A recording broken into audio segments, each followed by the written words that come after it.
How to cancel subscriptions on Scribd. So in this video, we'll discuss how you can actually cancel subscriptions made on Scribd.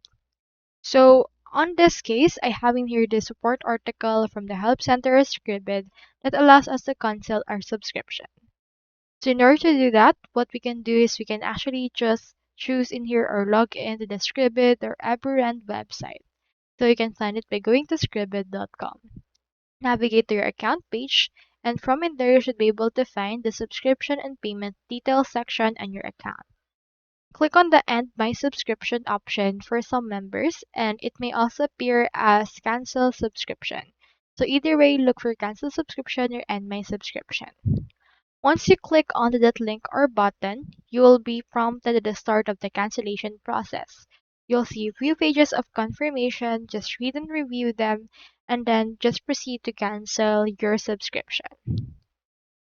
So that's all there is today. I hope this video helped you, and if it did, feel free to like and subscribe. It really supports the channel. If you got a question, just drop it in the comments.